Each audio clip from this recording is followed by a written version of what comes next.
كان معايا موكله اول مره تدخل القسم، خدتها اعمل لها محضر، فشافت الناس اللي هم بيبقى عليهم مراقبه وبيباتوا في القسم، فبتقول لي هم بيباتوا في القسم ليه؟ وده عشان دول ما لهمش مكان يباتوا فيه، فالشرطه الحنينه واخداهم يباتوا عندها، عامله لهم دار ايواء. دول عليهم مراقبه. فبتقول لي يعني ايه عليهم مراقبه؟ قلت لها يعني دول كان محكوم عليهم بعقوبه، وفي حاجه اسمها عقوبه تكميليه، بعد ما يخرج من الحبس او من السجن اللي كان فيه بيجي كل يوم يبات في اسم الشرطه مده مماثله للمده اللي اتحبسها.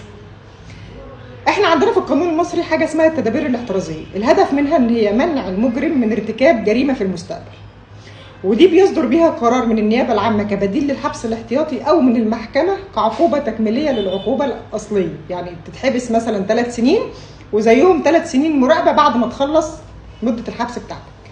وعقوبه الامتناع عن تنفيذ التدابير الاحترازيه دي الحبس من 24 ساعه ومده ما تزيدش عن سنه. التدابير الاحترازيه دي اللي هي زي المنع من السفر، ان انا امنع حد انه يسافر، ان انا اقعده زي مين كان بيسمع كلمه كده ان هو قاعد تحت الاقامه الجبريه، اللي هو امنعه من الخروج من بيته في اوقات معينه، زي ان هو يروح يبات في ديوان القسم لحد مده معينه كل يوم، او زي ان هو يتمنع من التواجد في اماكن معينه.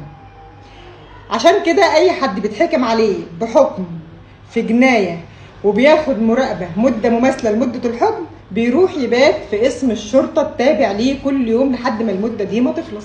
طبعا اللي بيكسر المراقبه دي بيتعمل له محضر كسر مراقبه وبياخد فيه 24 ساعه حبس، من 24 ساعه حبس لحد سنه. بيتعمل له الحوار ده بقى ايه مره او مرتين، بعد كده المباحث بيبقى لها راي تاني.